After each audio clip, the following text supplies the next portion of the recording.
Good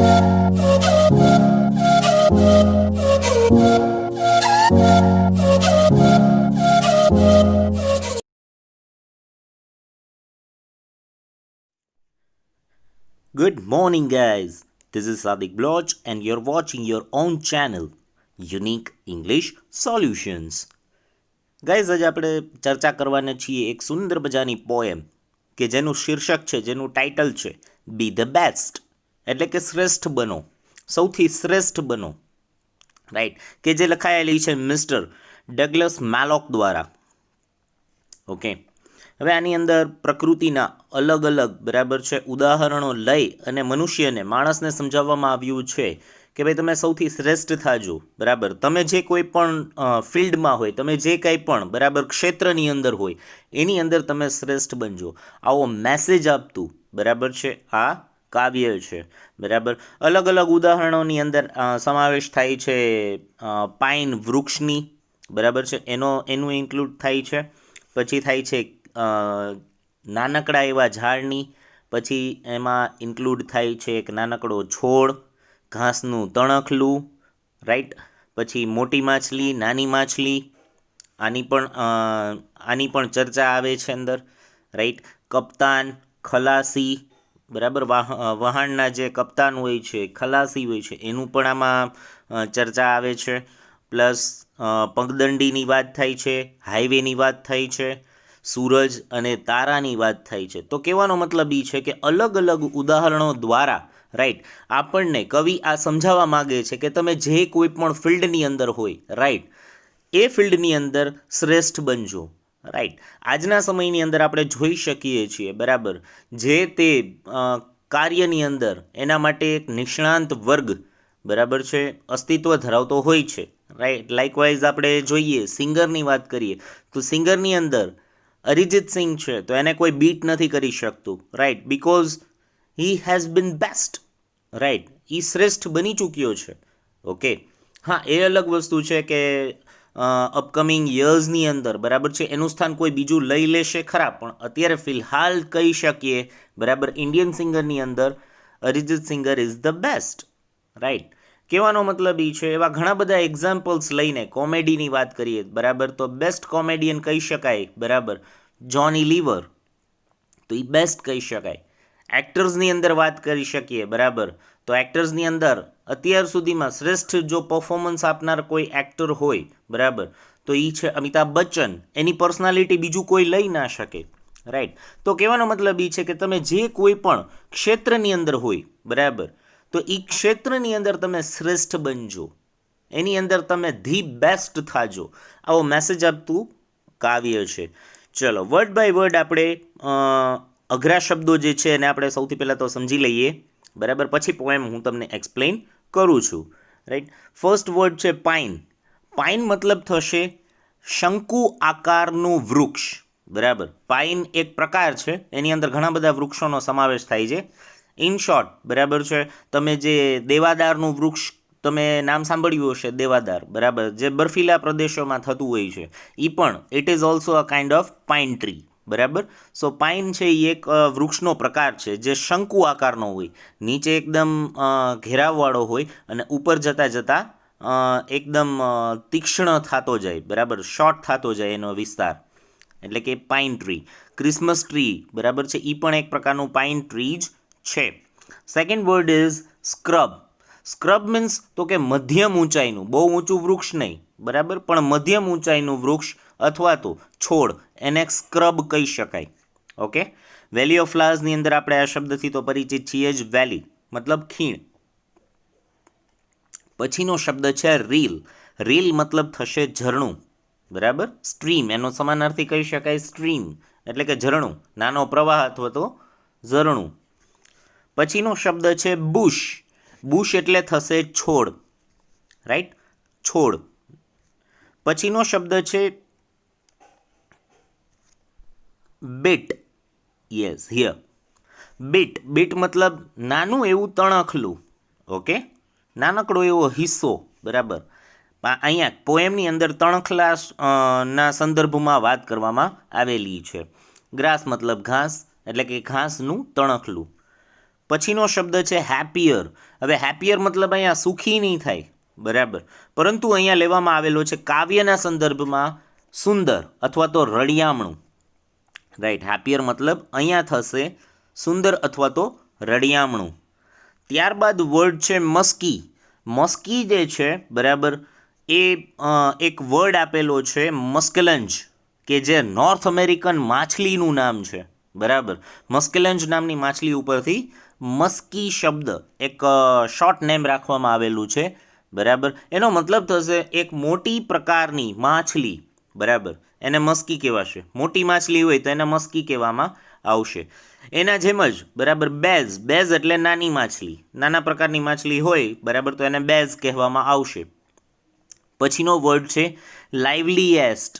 લાઇવલીએસ્ટ મતલબ થશે જીવંત. Okay. The next word is captain. Captain મતલબ થશે કપ્તાન, બરાબર, જે અગ્રણી હોય, બરાબર, જે સુકાની પદ સંભાળતો હોય, આખા વહાણનું, આખા જહાજનું સુકાની પદ સંભાળનાર જે વ્યક્તિ હોય એને કેપ્ટન કહેવાય, આપણે જાણીએ જ છીએ. અને એના જે બધા ટીમ મેમ્બર્સ હોય, બરાબર, તો એને કહેવાય ક્ર્યુ, મતલબ વહાણના ખલાસીઓ, બરાબર, ખલાસીઓ. અને એનો મેઇન જે કપ્તાન હોય એને ઇંગ્લિશમાં કહેવાય કેપ્ટન. ઓકે, ચલો. પછી સમથિંગ. સમથિંગ એટલે કંઈક કામ, પોએમમાં થશે કંઈક કામ. ત્યારબાદ નેક્સ્ટ વર્ડ છે ટ્રેઇલ. ટ્રેઇલ મતલબ થશે પગદંડી. પગદંડી મતલબ એક નાનો એવો રસ્તો, બરાબર. ત્યારબાદ આવે છે બસ, વી આર ડન, બરાબર, આટલા જ છે words. So let's begin with the first stanza. Be the best. If you can't be a pine on the top of the hill, be a scrub in the valley, but be the best little scrub by the side of the reel. Be a bush if you can't be a tree. જુઓ શું કહે છે, તો કે ભાઈ બી the best એટલે કે તમે શ્રેષ્ઠ થજો. If you can't be a pine on the top of the hill. Top એટલે ઊંચાઈ, બરાબર, એની ટોચ. ઓફ ધ હિલ એટલે કે ટેકરીની ટોચ પરનું જો તમે પાઇન વૃક્ષ ન બની શકતા હોય, બરાબર, જો તમે ટેકરીની ટોચ પરનું પાઇન વૃક્ષ ન બની શકો તો શું કહે છે, બી અ સ્ક્રબ ઇન ધ વેલી. તો વેલીની અંદર એટલે કે ખીણનું એક ઝાડવું થાજો. બી મતલબ હોવું, થવું કે બનવું, રાઈટ. એટલે કે જો તમે ટેકરીની ટોચ ઉપરનું પાઇન વૃક્ષ ન બની શકો, બરાબર, તો પછી તમે ખીણમાં એક ઝાડવું થાજો. પણ, બરાબર છે, the best little scrub by the side of the rill, બરાબર. એટલે કે રીલ મતલબ ઝરણું, પરંતુ ઝરણાના કિનારા પાસે આવેલું એક નાનકડું પરંતુ શ્રેષ્ઠ ઝાડવું થાજો. રાઈટ, ઠીકઠાક ઝાડવું નહીં, પરંતુ શ્રેષ્ઠ ઝાડવું બનીને બતાવજો એમ. Be a bush if you can't be a tree. અને છેલ્લે એમાં પણ, બરાબર છે, આ વાતમાં એડિશનલ કહેવામાં આવે છે, બરાબર, કે બી અ બુશ એટલે કે તમે એક છોડ થજો. ક્યારે, તો કે if you can't be a tree. જો તમે વૃક્ષ ન થઈ શકો તો તમે એક છોડ થજો, પણ થાજો, એવું કહેવા માંગે છે, બરાબર. So guys, let's have the another stanza. If you can't be a bush, be a bit of the grass, and some highway happy you make.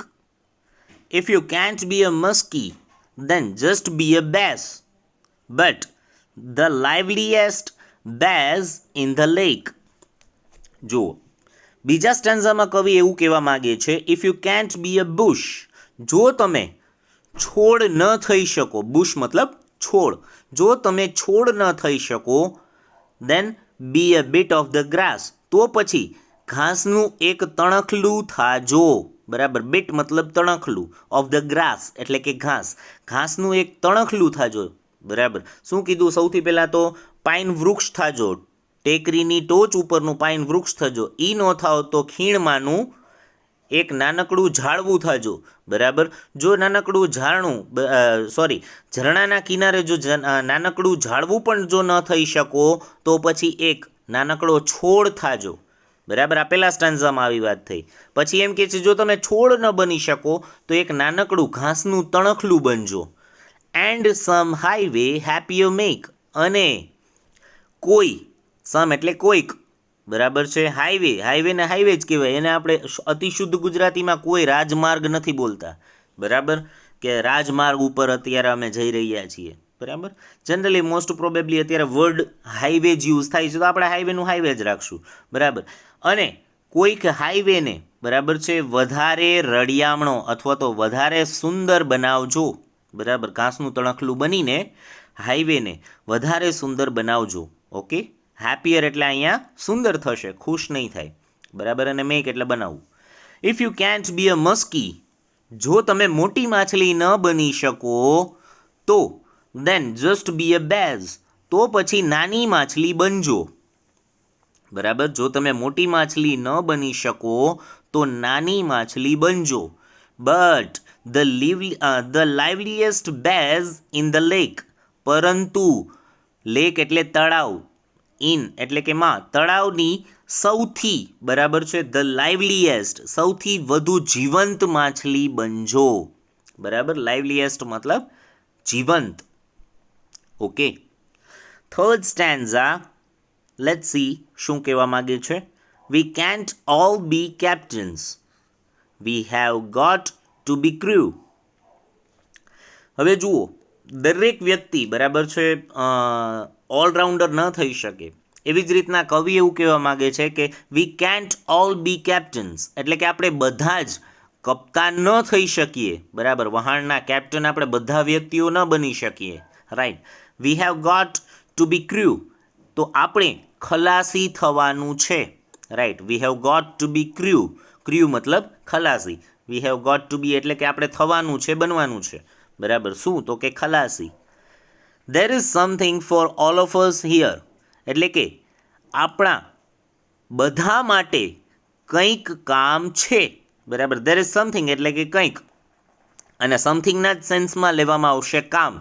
કંઈક છે આપણા બધા માટે, કંઈક છે, પણ શેના સેન્સમાં લેવામાં આવેલું છે તો કે કામ, બરાબર. એટલે કે આપણા બધા માટે અહીંયા કંઈક કામ તો છે જ. પૃથ્વી ઉપર, ધરતી ઉપર આપણે જન્મ લીધો છે, બરાબર. તો દરેક વ્યક્તિ પાસે કંઈક ને કંઈક કામ તો રહેવાનું જ છે. Okay, there is big work to do and there is lesser to do, એટલે કે કરવા માટે મોટા પણ કામ હશે અને નાના કામ કરવા હશે તો નાના કામ પણ તમારી પાસે હશે, બરાબર. એટલે કે ઇન શોર્ટ બંને ચોઇસીસ છે, બરાબર. કરવા માટે મોટા કામ પણ છે અને નાના કામ પણ છે. બિગ વર્ક એટલે મોટું કામ અને લેસર એટલે કે નાનું કામ, right. And the task you must do is the near, અને તમારે જે કાંઈ પણ કામ કરવાનું છે, બરાબર, એ તમારે હમણાં જ કરવાનું છે. ઇઝ ધ નિયર, નિયર એટલે અહીંયા નજીક નહીં થાય, બરાબર, પરંતુ વર્તમાન પરિસ્થિતિના સંદર્ભમાં લેવામાં આવેલો શબ્દ છે, રાઈટ. નિયર મીન્સ અત્યારે, હમણાં જ, બરાબર. જે કાંઈ પણ કરો એ હમણાં જ કરજો, એમ. સોચ કે કિતના સોચેગા, એમ એવું કહેવા માગે છે કવિ, રાઈટ. જે કંઈ પણ કરો એ અત્યારે એટલીસ્ટ સ્ટાર્ટ કરી દેજો, એવું કહેવા માગે છે. ઓકે, ચલો. Fourth stanza, let's C.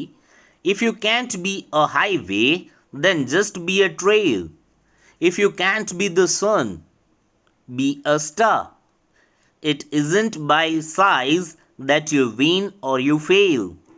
Be the best of whatever you are. જુઓ, બહુ મસ્ત આખા જેને કહી શકાય આખા કાવ્યનો, બરાબર, હાર્દ આ ફોર્થ સ્ટાન્ઝા સાચવીને રાખે છે. શું કહેવા માગે છે જોઈએ. If you can't be a highway, જો તમે હાઈવે ન બની શકો, બરાબર, તો શું થશે તો કે દેન જસ્ટ બી અ ટ્રેલ, તો એક પગદંડી થજો. જો તમે હાઈવે ન બની શકો તો એક નાનો રસ્તો બનજો, બરાબર. એક પગદંડી બનજો. પગદંડી મતલબ એક નાનો રસ્તો, right. If you can't be the sun, be a star, એટલે કે જો તમે સૂર્ય ન બની શકો, સૂરજ ન થઈ શકો, તો એટલીસ્ટ બી અ સ્ટાર, એક તારો થજો. બરાબર. It isn't by size that you win or you fail. એટલે કે તમે જીતો છો કે પછી હારો છો એનો આધાર તમારા કામના કદ પર નથી. રાઈટ. તમારું કામ કેવડું મોટું છે નાનું છે એના કદ ઉપર તમારી હાર જીતનો ફેસલો થતો નથી. એનો મતલબ એવું કહેવા માગે છે કે તમે જીતો છો કે તમે હારો છો એનો આધાર તમે જે કામ કરો છો એના કદ ઉપર નથી. બી the best of what ever you are. એટલે કે તમે જે કાંઈ પણ છો, બરાબર, વોટ એવર યુ આર એટલે કે તમે જે કાંઈ પણ છો એની અંદર તમે સૌથી શ્રેષ્ઠ થજો. રાઈટ. એટલે કે કવિ છેલ્લે એવું કહેવા માગે છે કે વોટ એવર વર્ક, બરાબર છે, whatever line you choose, તમે જે કાંઈ પણ, બરાબર છે, પસંદગી કરો એ તમારી હોવી જોઈએ અને એની અંદર શ્રેષ્ઠતા પામવાનું છે. રાઈટ. ઇન શોર્ટ, કામયાબ થવાની વાત છે. Okay. So guys, this was the entire poem. બરાબર. જો કાંઈ ન સમજાય તો તમે નીચે કમેન્ટમાં ક્વેશ્ચન કરી શકો છો. So guys, this much is enough for today. આજ માટે આટલું રાખીએ. બાકીનું the day after tomorrow. Till then, hasta la vista, guys. Have a nice day.